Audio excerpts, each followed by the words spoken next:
Okay, well, we've got all our panelists here, so we may as well start, because it's just about 5 o'clock. Hi, everyone. Thanks for tuning in. My name's Deborah, and I am the content director here at Diveplanit. I've got with me some experts in diving Vanuatu on the panel.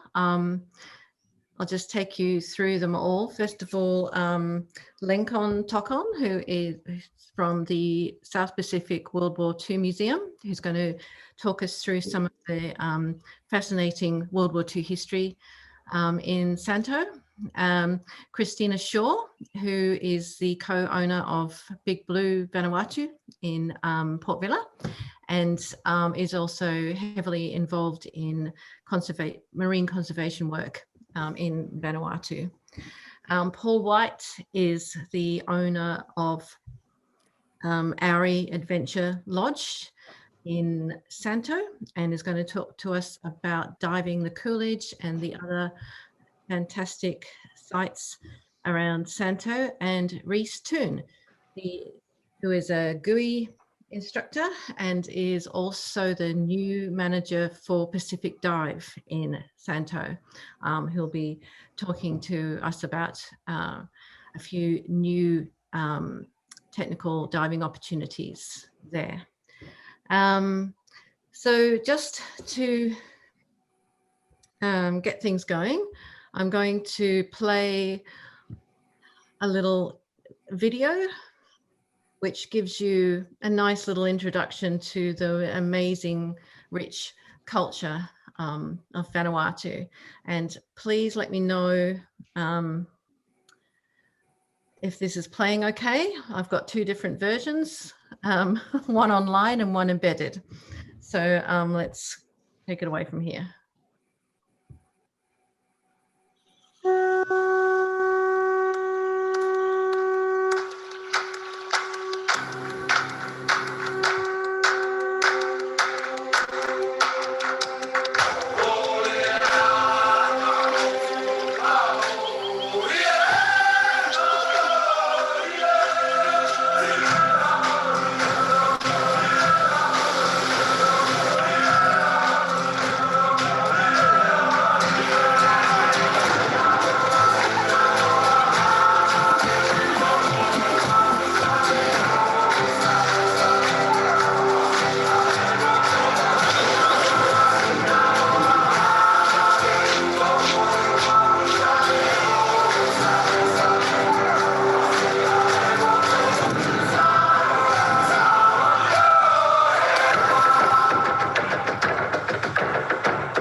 Okay, so I hope that gave you a nice little touchy-feely introduction to Vanuatu. I'm just going to take you through the geography from north to south. So Santo is a long strip of island Vanuatu is a long strip of islands with Santo in the north, the largest island, and that's where the wreck of the Coolidge in the bottom of the lagoon. Moving down to the middle of this archipelago is the island of Efate, where the capital Port Vila is located, and that's the main international airport. And there is diving all around Efate, which Christina will talk you through later on. And then right down in the south here is the volcanic island of Tanna. It's mainly famous for the live volcano on the island, but there is some amazing fringing reef there as well, which I'll talk about a bit later. But first of all, I'm just going to play you a video to introduce you to the new South Pacific WWII Museum, and then hand over to Lenkon, who will talk about the history of Luganville and Espiritu Santo.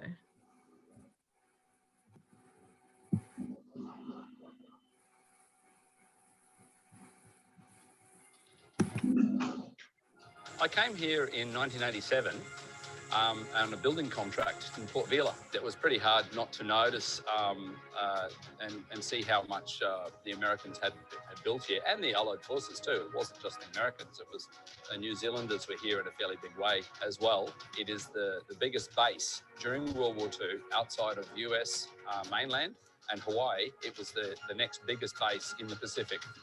So it was a massive infrastructure. When you walk through the town of Luganville now, beautiful beaches like we're sitting at today. Blue holes is a major adventure tourism, the bushwalks and so forth. But as far as like a museum in town, there isn't anything.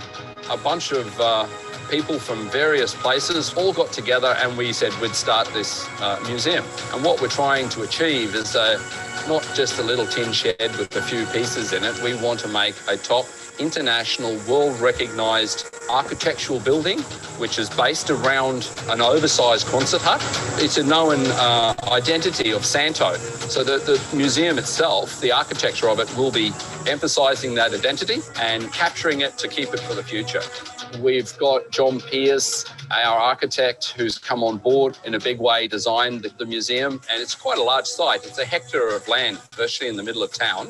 It's on the river, and it's basically on an old World War II site. It's got old slabs and stuff on it, which we will incorporate into the museum. People of Vanuatu are 100% behind us, and everybody you speak to are all excited about it. The South Pacific WWII Museum project is a very exciting one for Saimaa province. Not only will it provide job opportunities to generate economic development for communities which have plane wrecks and other military infrastructure, I can see the tremendous benefit this project will deliver to New Vanuatu people. The museum is the hub where you would actually go to, and the museum is this is the museum. We're sitting in the museum. You could say effectively we will be the biggest museum in the world because of the size of our site. It covers all of the south corner of Santo. You go to the museum as the hub to be able to find out, what do you want to look at? Do you want to look at planes under the water? Do you want to look at old airstrips? Do you want to look at sunken ships? Or do you want to look at remnants of hospitals and bunkers? When you go to the museum, then you can have all these. Some of them are walking distance from the museum. Some are in like taxi distance and you can drive to the site. And then some of them are the adventure tourism ones where you actually have to track out into the jungle and experience it for yourself. That's the concept of the whole thing. And if you want to take it further, then you can actually go out and see it, feel it, and get that warm, fuzzy feeling, if you'd like to say, of standing there where it actually took place.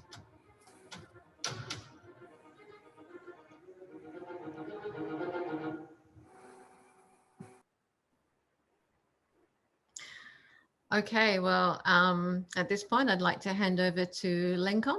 And Lenkon, I found this little map that I thought might help you explain how the Coolidge ended up where she is now. And yeah, I'll just hand over to you to talk about the museum and talk about Luganville's history. All right, thank you very much, Deborah, for that. Good night to everybody. Good evening, sorry, from over here in Vanuatu. So with the beginning of World War II, the United States wasn't really putting their full weight behind the support against the Germans and especially the Japanese in the South Pacific, in the Pacific Theater, after the bombing of Pearl Harbor in December of 1941. And with the way that the Japanese were generally sweeping through the South Pacific, starting from North Micronesia and coming down towards PNG and Solomon Islands, America put in the weight into establishing a naval base in the South Pacific, a classified, a secret base. So we were called Island 43 until we were declassified, I think, in the early 2000s. But when they did come through to New Hebrides at the time, Vanuatu today, they wanted to go and establish the base over in Efate. But with scouting, they discovered that Espiritu Santo was the better area to be at. We've gone over that short picture about the Coolidge, but the Coolidge is a world-class dive site, an American luxury ocean liner. It was converted into military transport ship. So it left 3 weeks before the 26th of October 1942 to get into Santo. They had about 5,000 souls on the ship. Coming into Santo, it was a 3-week journey. They didn't get a lot of all of the information because there were sea mines that were laid. So where you see Tutuba Island is and Espiritu over there.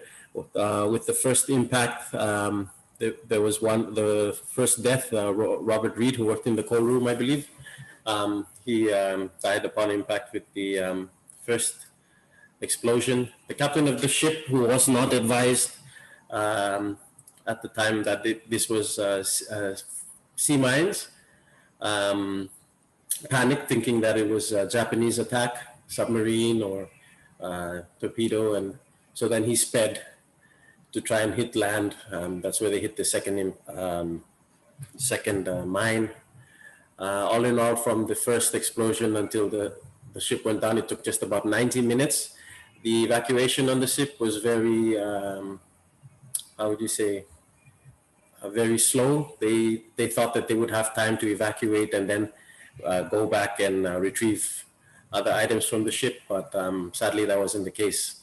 There were 2 deaths on the ship besides Robert Reed. There was a hero, Captain Elwood J. Ewart.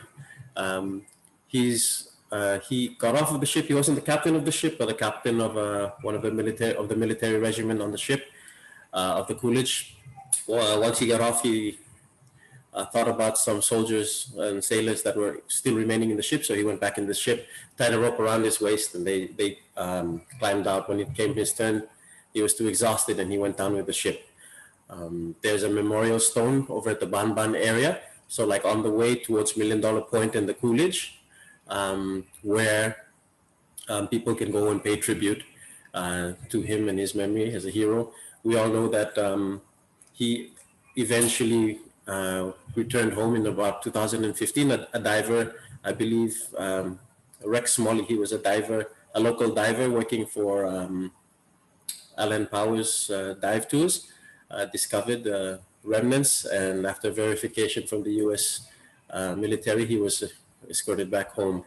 But right now, today, where Luganville is,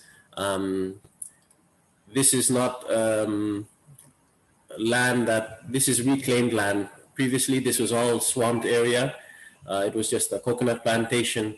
It was the French with Tokonese, who are now Vietnamese, working over here. So like over here in town, when it rains today, it doesn't flood like in other areas, Pepsi area, Sarakata area, moving more towards Sowe area, which is still basically swampland, but now it's like residential. So a lot of the historical remnants of World War II are still here. Like you can see a lot of Quonset hut skeletons that have just been reskinned and repainted in town.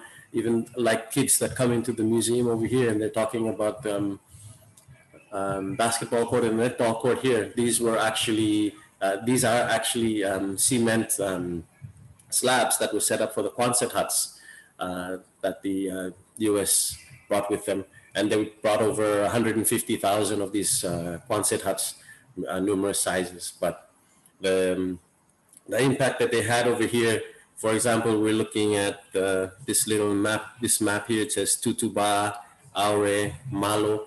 So like Malo is an indigenous name, but there are other places like Sarautu village. We can even say Isis, Mavia, Suranda and Mavia, like code names. So the impact has stayed on for almost 100 years. And besides the Coolidge, we have $1 Million Point. I think I'm just going to plug the museum a little bit. So the association that set up the museum is the Elwood J. Ewart Association. So our chairman was speaking in that video, Mr. Bradley Wood. So it's him and a handful of other expatriates over here. And from all of the history that we've drawn over here, we're still getting new information and new artifacts every time. Like after the cyclone, tropical cyclone Harold left, it washed up a whole bunch of remnants, we believe, from a sandbank over in Aore, and even revealed, excuse me, some of the marsden matting for a seaplane base that was supposed to be set up close to the south, just before the bridge. So that's today on a piece of ground that I believe one of the local authorities here has already purchased. So it's already grown over with bush now, but there's so many things over here that we're finding every day, like dog tags as well, that we over here at the museum try very hard to send to the living relatives. But yes, I think that's just a bit of what I have to share. Thanks, Lenkon. It's a fascinating history. And I encourage everyone as well to search the South Pacific WWII Museum YouTube channel, because there's some fascinating videos there, little snippets of history. And I'm going to show you one of those in a minute. But first of all, I'm going to hand over to Paul White. And Paul is going to talk about diving the Coolidge that Lenkon has just given us the history of, and a few other dive sites around Santo. So over to you, Paul. Okay. Everybody comes to Santo to dive the Coolidge. That's the #1 site to come to. We do have plenty of other sites to dive as well. We've got some beautiful reef at Tatuba and Bakissa. 3 other wrecks that we dive is the Henry Bonard off Bakissa. It's a little freighter. It's beautiful color-wise, a lot of fish life. And then there's actually the Tui Tuare, which is a tugboat that was used in the salvage of the bulk oil off the Coolidge after it sank in the 60s. And it was left here and deteriorated, and they sunk it as an artificial reef. It's in the channel between Santo and Aore. And then there's the USS Tucker, which is a destroyer, which actually survived Pearl Harbor attack on December 7th. But when it was over this way escorting other ships, it ran in the minefield at the other end of the channel and sank. So there's plenty to see on top of the Coolidge. And we also have 3 plane wrecks, but I'll speak about those shortly. But getting to the Coolidge, it's a dive for basically anyone that's certified, from open water to a technical diver. There's opportunities to see a lot of stuff on the wreck, just with basic certifications. The diving itself, apart from day 1, it is decompression diving, but it's easy diving as far as the water's generally still clean and warm, and there's plenty of safety procedures in place for divers. The guides carry pony bottles for extra emergencies, and also there's drop bottles staged around the wreck depending on what dives you're doing. Now, day 1 on the wreck is basically when you first arrive, is an orientation dive. We do that around the outside of the wreck, just so you can get a feel of how it's sitting on the bottom and get to check your gear out. Also make sure you're comfortable, and we can see how you go in the water as well. The second dive, you see on that slide there, cargo hulls 1 and 2. We generally take divers into there. There's full of, in cargo hull 2, there's 15-ton GMC trucks. There's 3 of those. Howitzer cannons, aircraft drop tanks, and heaps of other bits and pieces of machinery. So you can imagine how big it is. The trucks, the 15-ton trucks, look like toys inside the wreck.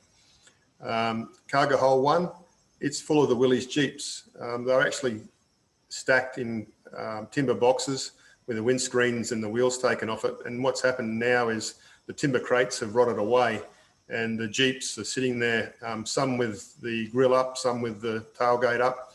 And then there's one that actually has fallen down and it's sitting on the side of the ship inside the hull. So they're amazing to see. I'm sure some collectors would love to raid them for some parts.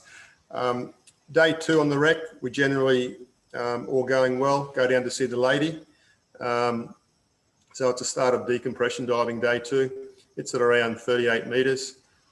It's in a nice open place. Originally it was in the first class dining room, but it fell in the early 2000s, and it was brought back out of the wreck and cleaned, and then it was put back into the first class dining room. And in that dining room as well, there's a lot of brass chandeliers, and the ship itself was designed and built in the 30s.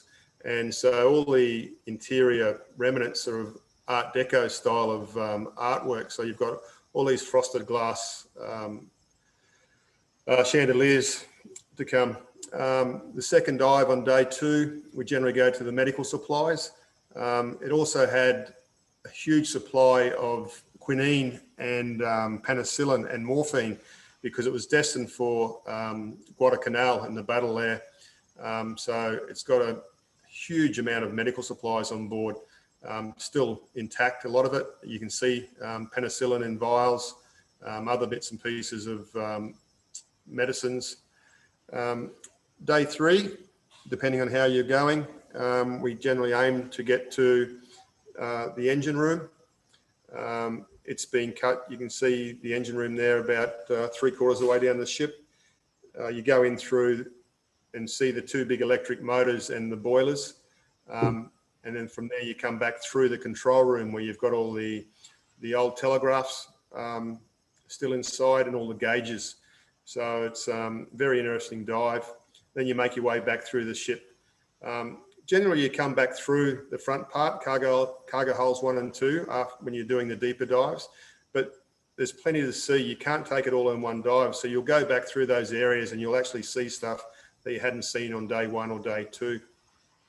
And then we can also do the second dive. Then we can generally do somewhere around the 20mm cannons on the outside. The promenade deck there now, where the bridge is, that's all collapsed. But you can still make out that was the bridge, and the skylights are still there down on the side, and you've got the Lenkon 20mm cannons sitting down on the sand. Then we head down towards the swimming pool. It's a little bit deeper. It's around 50 metres at the top of the pool and about 55, 56 at the bottom.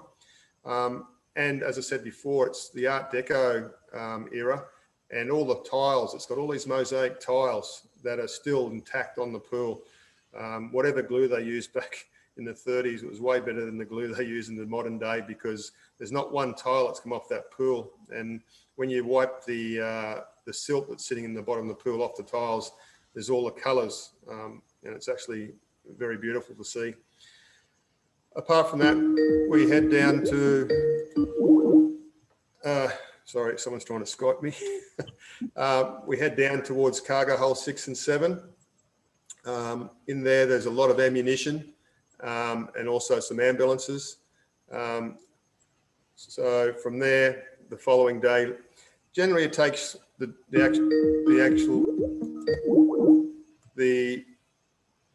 divers sort of 7 to 10 days to get down towards cargo hole 6 or 7 and the stern. We actually build the divers up to make sure they're capable of doing the dives. But apart from that, you don't have to go all the way to the stern of the wreck to see a lot of gear. You can spend most of the time up in between 30 and 40 metres, and there's plenty to see. As I said, you want at least 2 days on the wreck to see a reasonable amount. And if you've got the time, a week to 10 days to 2 weeks, and you'll see most of the ship and all the main attractions. So, as I said, it's a deeper dive for a lot of people, but it's easy to build into and work your way through the wreck and build up your confidence and diving skills. As I mentioned before, we've got 3 planes. We've had 2 that we've known about for a long time. The Dauntless Dive Bomber is just off Aore, where we are. No one really knows the history of it, but it's sitting in about 26 metres of water. And Aore was also used for an R&R area, and it had ammunition bunkers scattered all over the escarpment. And the wharf is just near where the wreck is. And There's lots of scattered ammunition, which has been discarded after the war or during the war. Lots of 50 caliber rounds, mortars and 30mm rounds.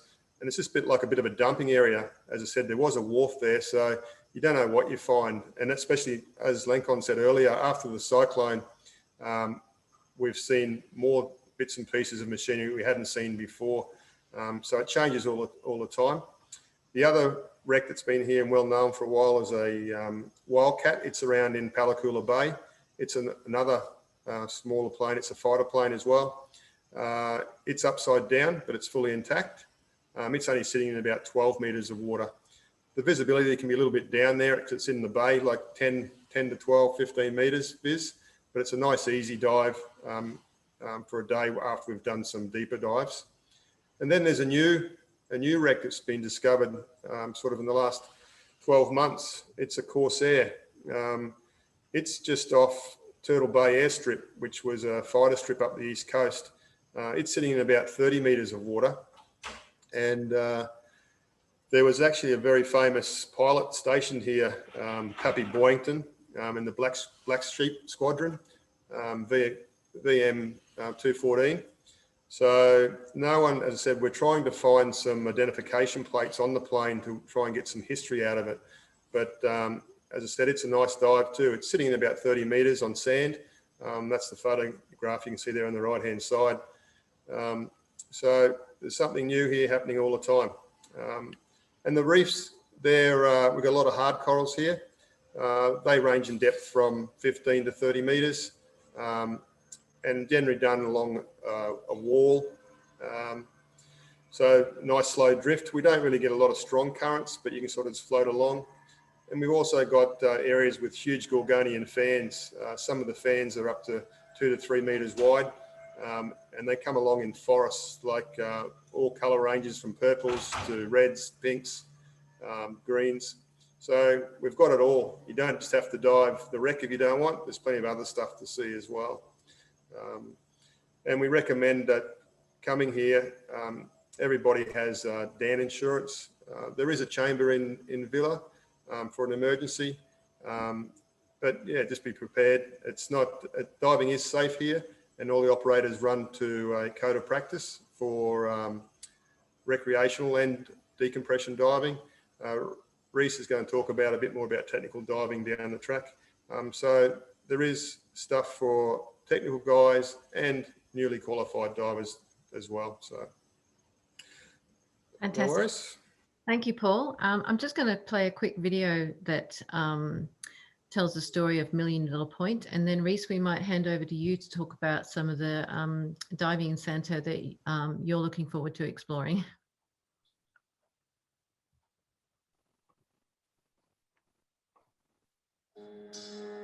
At the conclusion of World War II, the Americans made the decision to leave all their equipment here on Santo, and that included bulldozers, trucks, graders, jeeps.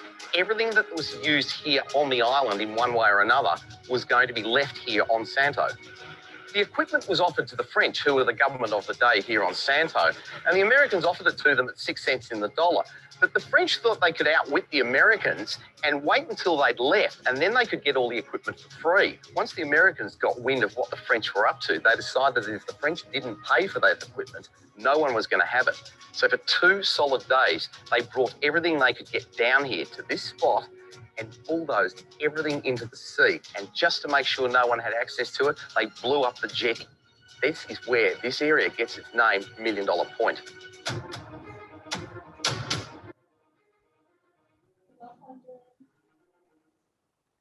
That's quite an incredible story. I still can't get over that. What a waste. Anyway, I'll hand over to Rhys from Pacific Dive now, and yeah, over to you. Thank you, Deborah. Yeah, so my name's Rhys. I'm the new manager of Pacific Dive Vanuatu. We're a land-based operation operating out of Luganville.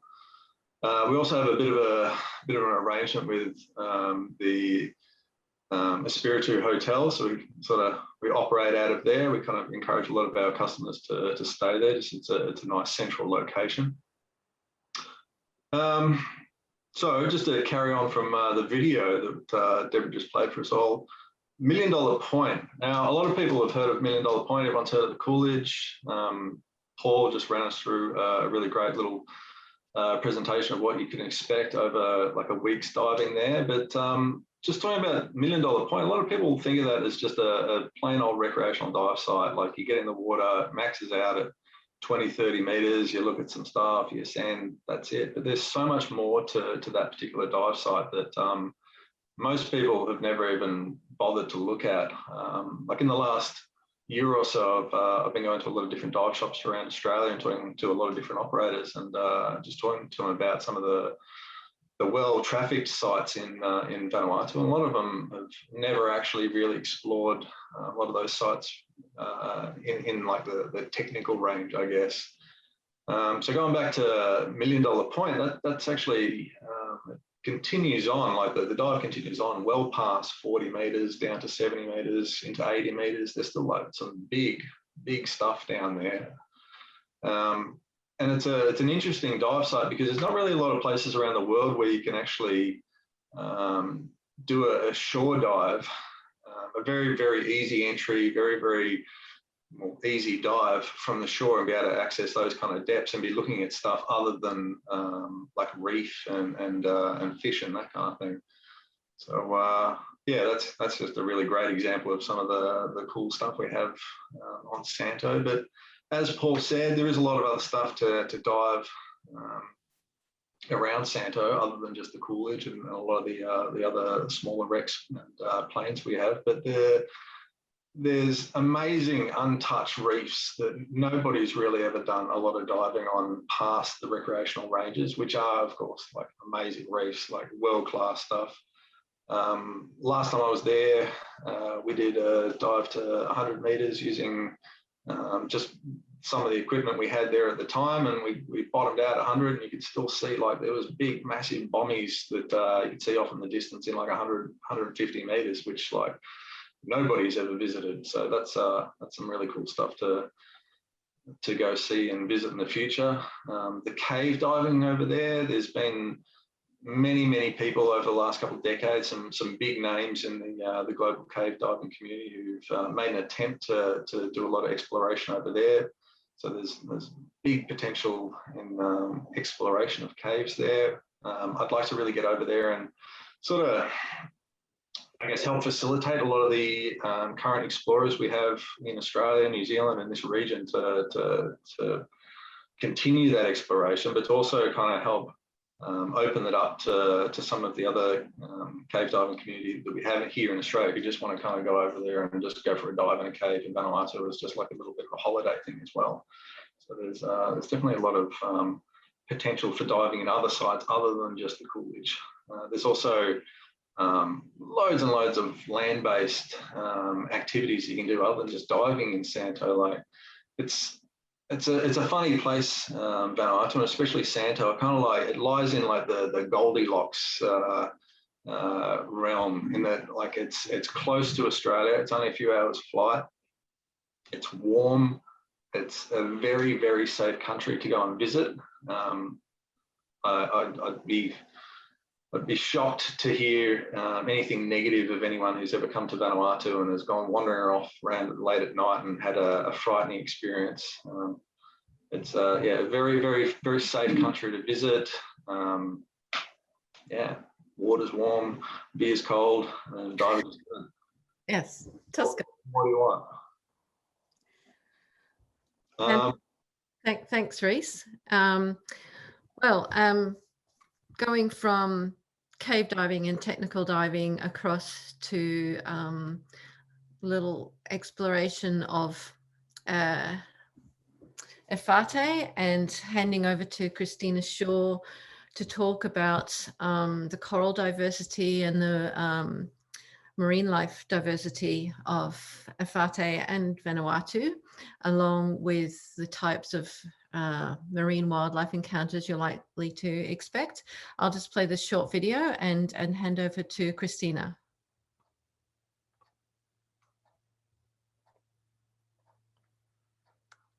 The sound builds.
Okay, so I'm handing over to you, Christina, to talk about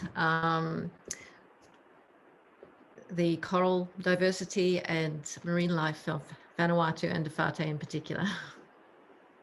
Thanks, Deb. Yes, I think Vanuatu diving is mostly famous for the Coolidge, and most of the advertising, a lot of that sort of promotion has been all about the Coolidge, but there's so much more to diving in Vanuatu than the WWII Wrecks, but also than the Coolidge.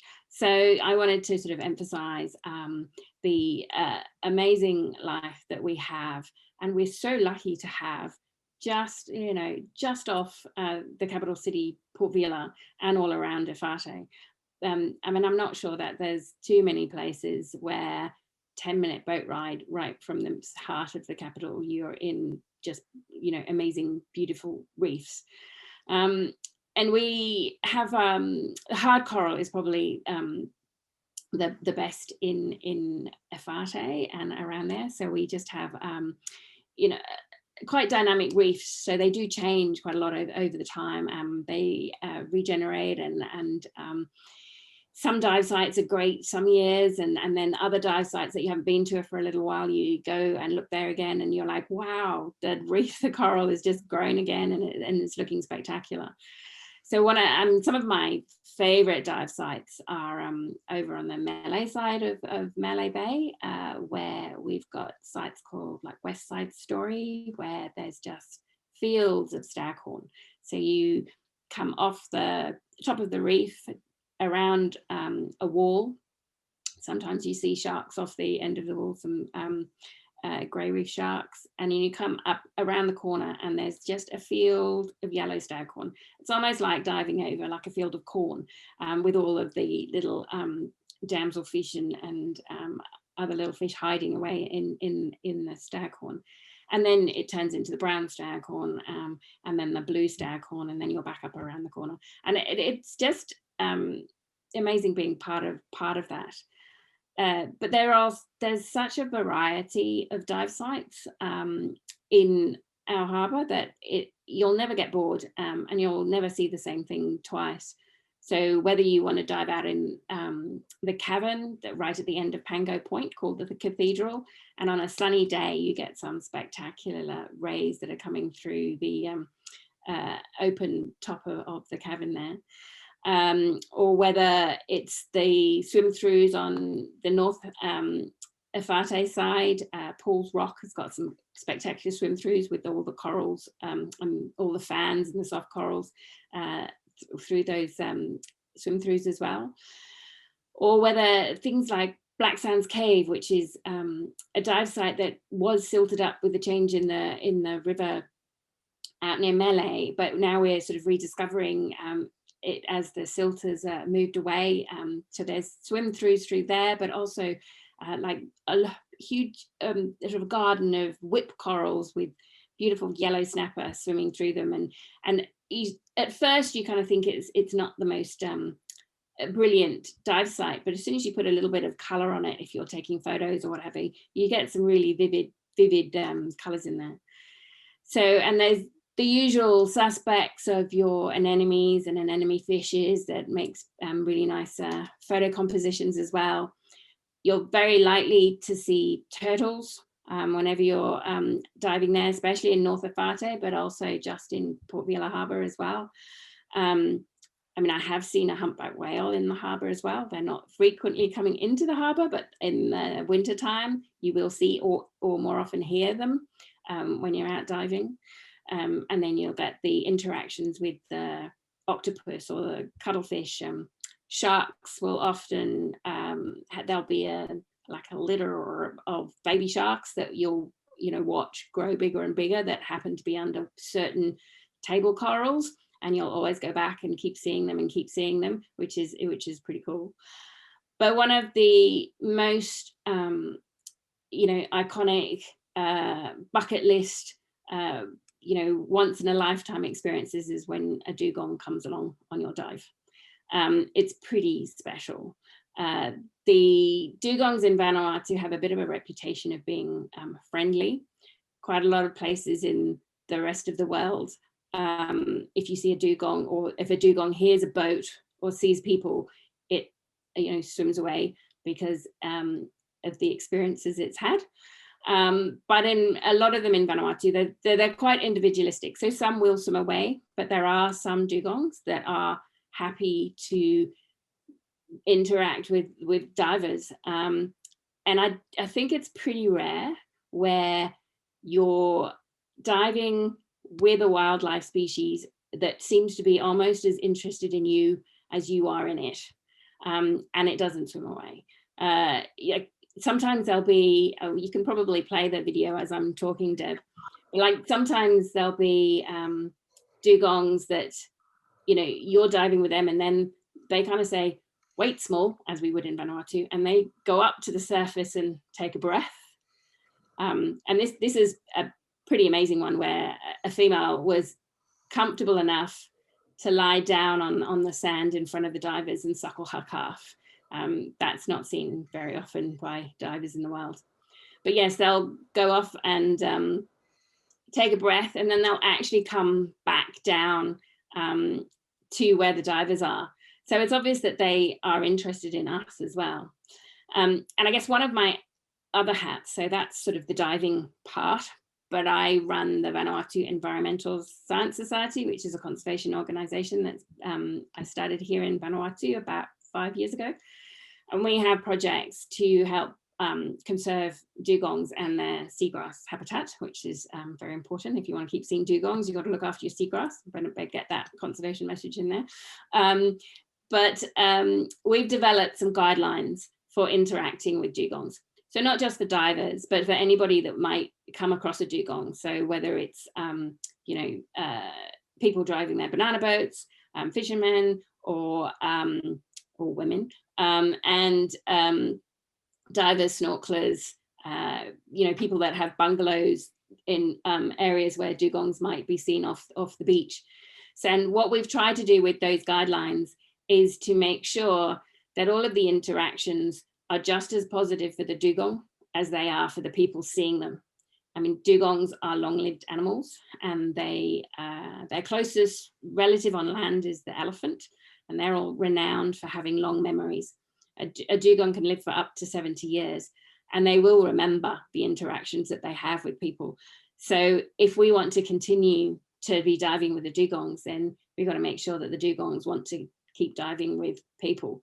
So those guidelines have been developed along with that thought in mind, so that hopefully everybody that comes visiting Vanuatu will be able to dive with dugongs in the future.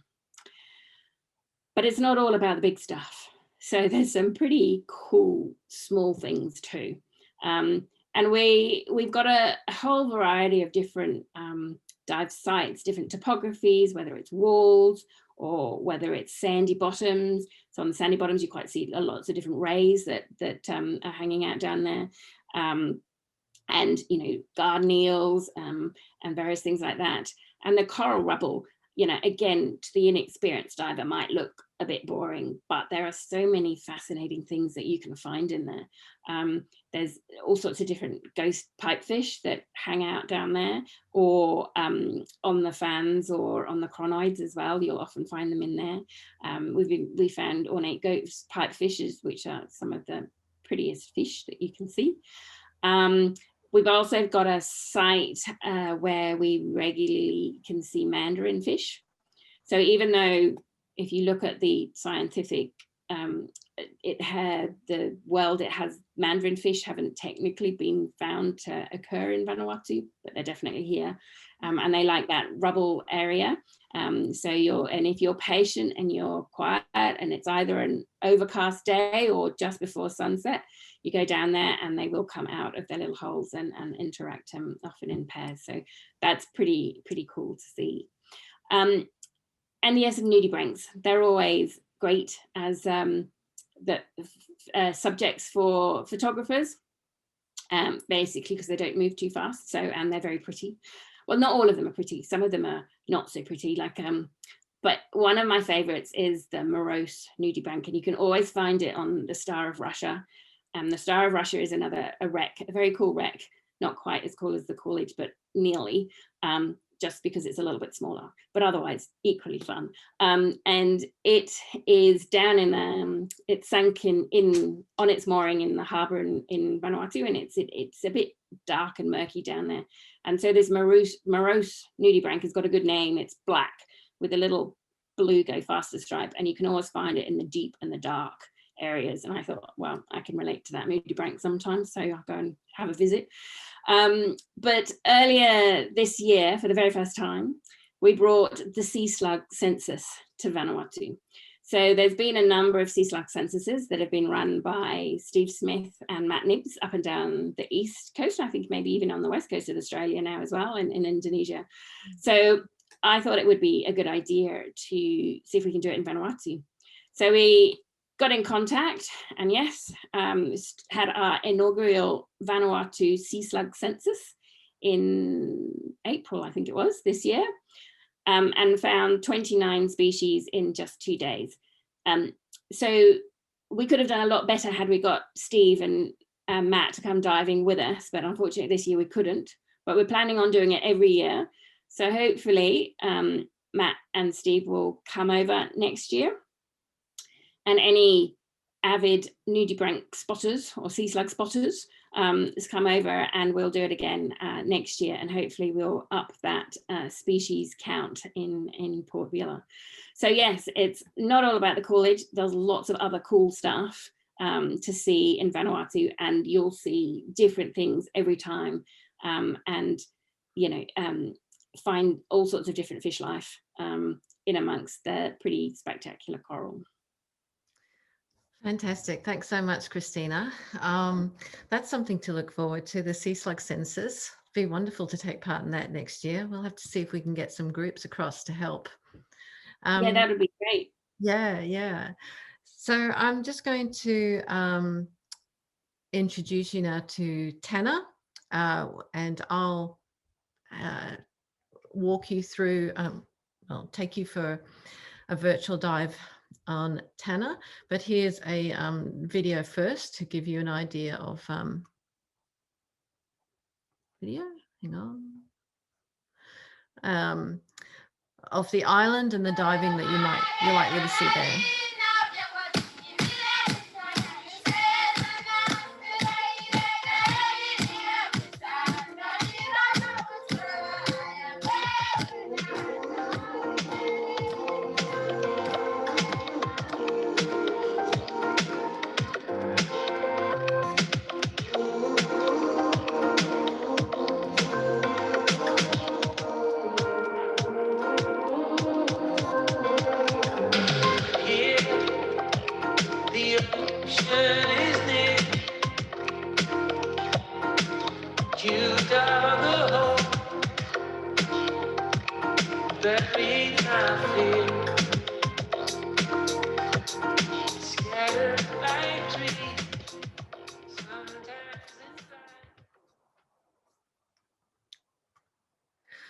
So Tanner is a very beautiful island, like most of the islands of Vanuatu. It's volcanic, and you would have seen there the main feature that it's famous for is Mount Yasur, the active volcano. The fringing reef reflects that volcanic landscape underwater, and there are just a billion swim-throughs and caverns. Dive sites like Blue Hole 1 and Blue Hole 2, you could spend most of your time going through swim-throughs, some narrower than others, but they all open up into these holes where there's just really, I hate using the word pristine because it's so overused, but it really is pristine. Not many people dive here, and the coral is just in perfect formation, lots of plating coral, lots of staghorn coral, and very vibrant colors, lots of blues and greens, and not so many soft corals here. There are some fans, as you can see in that photo, but it's mostly like this. And then in the basin of the blue holes, there's lovely little bommies of different types of hard corals. The blue cave, which is what this photo is of, you will have seen other photos of this that are more topside, so showing people above the water in the cave. It's got a hole at the top of it that creates beautiful shafts of light down into this enormous big cavern. And it really is quite a spectacular dive. There's probably about, I think, 20, 25 dive sites. And it's something that I've been highly recommending that people add on to either a trip to Efate or to Santo, because it's quite different diving. And it is literally just walking off the beach. You know, I mean, there's a long sort of jetty at the front of Whitegrass Resort, which is where Volcano Island divers are located. And you can basically just walk to the end of this jetty and jump in. And you go through a hole that's something like that, go through a swim through, and that brings you out to the drop off and the edge of the fringing reef. It really is quite spectacular. So that's all I've got to say about Tanna, but what I'd like to do now is open up the panel for questions. So if anyone's got any questions for anyone on the panel,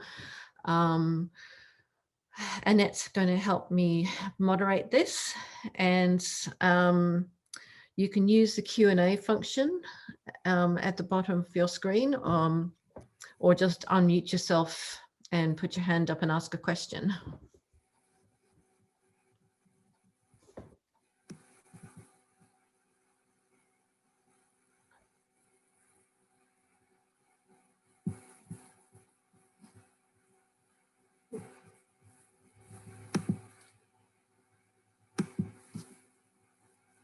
We had one question earlier, Deb, just about the availability of the recording.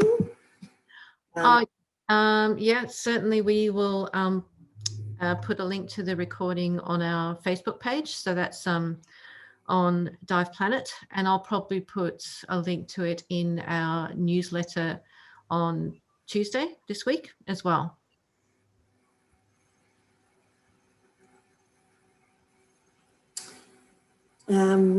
Right, I think it's the $50 million question, but any time frame on travel reopening? Well, having just entered lockdown for 2 weeks, I'm not as well. We're still hopeful of a Pacific bubble, and those talks are still in progress, as far as I know. But you know, I'm not in government, so I don't.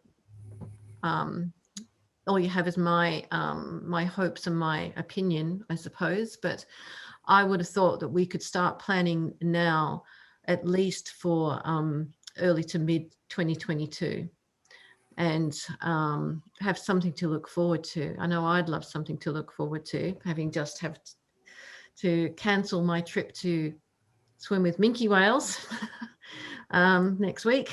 So yeah, I would have thought surely we can start planning for mid 2022. And I am actually starting to get bookings for Vanuatu and Fiji for July and August 2022. So maybe other people think like me. Yeah, I think it will depend on vaccination. Oh, Christina? Yeah, it's probably worthwhile for people knowing that the vaccination rollout has started in Vanuatu now. So it started this month in Efate, part of the COVAX scheme for vaccinations. So we are being donated vaccinations, and I think that will certainly help to get the talks going with the bubble. So people are signing up to get vaccinated, which is really good, and I think it will move up to Santo in the coming months and down to Tanna. So yep, that's good news. Yeah, it's important. It's due in Santo in August, and I have been speaking to the DG of Tourism over the last few weeks, so there is some light at the end of the tunnel. They're well underway with talking with the Australian, New Zealand governments to try and get a travel bubble happening. they want to make sure everything's in place. They tried last year with New Caledonia and it sort of fell over for a couple of times, but it was no fault of the Vanuatu side. They actually had a couple of outbreaks in New Caledonia, so that stopped that. But, you know, we're hoping, as I said, there's supposed to be some sort of announcement in August and maybe possibly towards the end of the year, December, January. So that's all we know at the moment. Nothing confirmed, but at least they've got some ideas in front of them and some dates they're trying to get to, which is good because they haven't had that in the last 12 months. So we're heading in the right direction with the vaccines, as Christina said, and the communication with the Australian and New Zealand government. So let's hope. Yeah, if only Australia can get their vaccine act together, that would help. Second question is the travel in between the islands. I'll let you talk about that, Deb, but just from a Vanuatu point of view, yes, well, there are, depending on the days of the week, there are some reasonably, well, at the moment there's no flights really, but normally there are some flights between Tanna, Efate and Santo that connect quite well. If you wanted to do, you know, 2 locations in Vanuatu, whether that's Tanna and Port Vila or Port Vila and Santo, I would recommend you allow at least 10 days to allow for the days of the week where there's good, you know, connections that work well, same day connections. Obviously, there's 24-hour no fly time, which, you know, eats into moving around a long strip of islands, but you could certainly easily do at least 2 Vanuatu destinations in 10 days. A question about non-technical divers doing deeper dives on the Coolidge. Perhaps one for you, Paul? Yeah, what's the actual question? Can non-technical divers do the deeper dives on the Coolidge? We do. We do dive with non-trained technical divers, depending on their experience and their other qualifications, but they're limited to a maximum of 25 minutes on the wreck, depending on where we are. There's a code of conduct, and the dive actually finishes. It's about an hour, 50 minutes to an hour by the time you're back to the surface and do your decompression stops up on the reef on the top. So there's plenty to see on the wreck in that 25 minutes. It's not a race. So you do get to see a lot. And to go beyond and get longer dive times, that's where the technical diving takes over, and they can do longer technical dives on the wreck at the deeper spots. So you do get to do the deeper dives as a non-trained technical diver, but your time is limited on the bottom due to safety reasons. The other thing, while I'm just talking here, I don't know if it still is happening, Deb, but Air Vanuatu used to have a thing called the Island Hopper Fare. You booked it at the same time with your international flight, and it gave you 4 legs internally. So you could either start in Santo and get down to Efate and Tanna and then back to Efate or Santo to get back out of the country. And it was a cheaper way to book your internal flights. So that's something to look at if someone's looking at doing Efate and Tanna on top of Santo, for example. So there also was another Air Vanuatu flight that flew directly out of Brisbane into Santo, so that hadn't been running for that long before the lockdown. But that's another option, is to look at flying into Santo and then doing the island hop that way, if that flight becomes available again. Yeah, that's something that people do. They either fly into Villa and spend a few days diving there, then fly to Santo, and then from Santo directly to Brisbane. So hopefully that will become available again when we're all flying again. Another question about best time of year for diving. Christina, maybe you can help with that one? Anytime. But basically, so at the moment it's the coldest. So we were out diving this week. It's 26 degrees. So it's still pretty comfortable for diving. And it can get up to about 31 in the summer. So there's not a huge range of temperature difference. So it is nice diving all year round. In the winter, the visibility can be absolutely stunning, like 40, 50 meter visibility. It can be really, really beautiful. So yeah, anytime. We dive all year round. Fantastic. Do you see different things at different times of the year? Because there's not that much variation. Most things come. You see most things most of the time. So like the dugongs and turtles and what have you. Obviously the humpback whales, if they're around, we don't see them diving very often, but sometimes you can hear them under the water. And they're in winter, so the same time as you go and dive with them in Tonga, there are occasional ones that come here, and I think anecdotally we're seeing more than we used to. And yeah, so yeah, there's not huge sort of seasonality in what you see, so you still got the chance of seeing most things whenever you come. I've got a question for Christina. It's about the sea slug count. When might that be next year? We haven't set a date for it yet, because things are a little bit uncertain at the moment for lots of things. We had it in March this year, so we're likely to have it in a similar time frame next year, and we might look at whether we have it. There's a group of sea slug censuses in Australia that all happen in March, and I think maybe Christmas Island as well, or something. So we might look to have it either just before or just after it, so that people who are doing their local dive in Australia then has the option to travel to Vanuatu either before or after it. If counting and finding sea slugs is their thing, then they'll be able to expand their repertoire by not having it sort of too close to the other ones. So we'll talk to Steve and Matt and see when they're available as well to come, if we're flying, but hopefully by then we will be. So yes, I guess watch out on Big Blue's Facebook page, and also VES, so the Vanuatu Environmental Science Society. So we ran it through VES. Watch out on those Facebook pages, and we'll try and advertise it, and obviously let Deb and Ned and the BTO and everybody be aware of it, so that the advertising can get out, so people will know when to come. And just to point everyone to the chat box, Lenkon's put some extra information in there about the plane wrecks that they've found. So if you want to go and have a read up a bit more about that, that's in the chat box.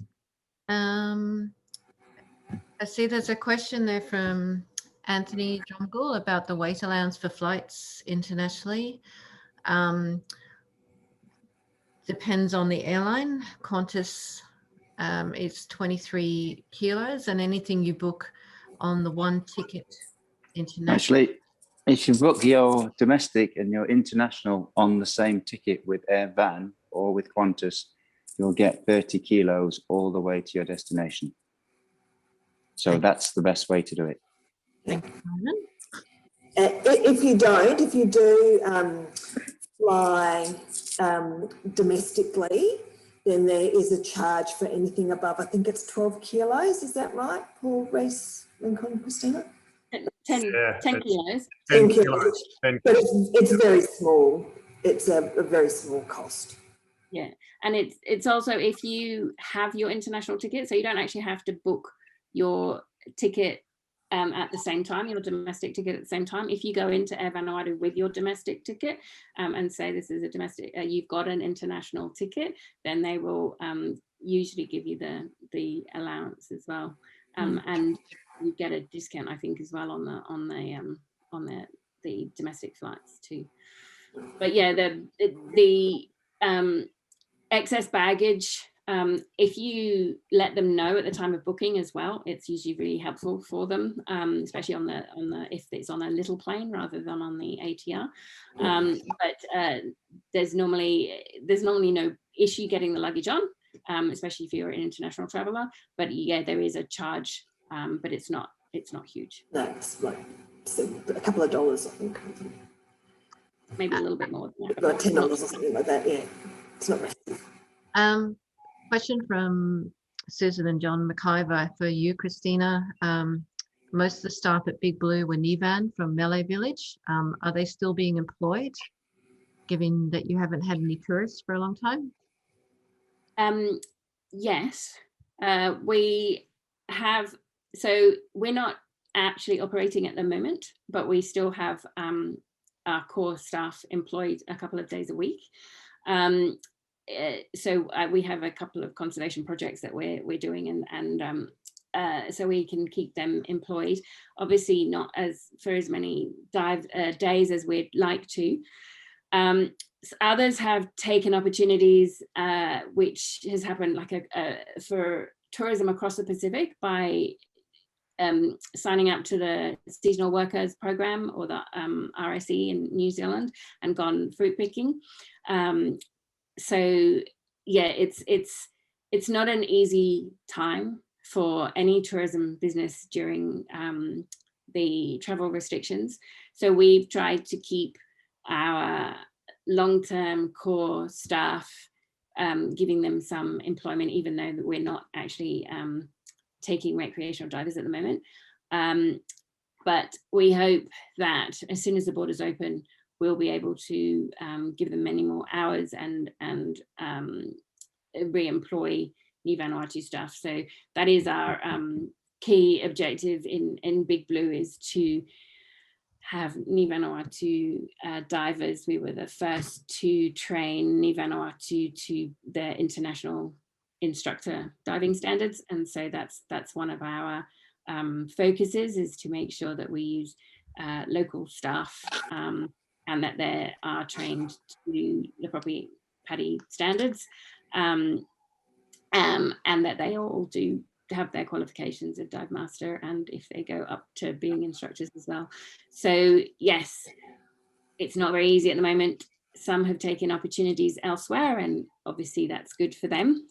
Good for them to get the overseas experience, and when they come back, hopefully we'll have tourists again, and then they'll be able to come back diving with us along with our customers.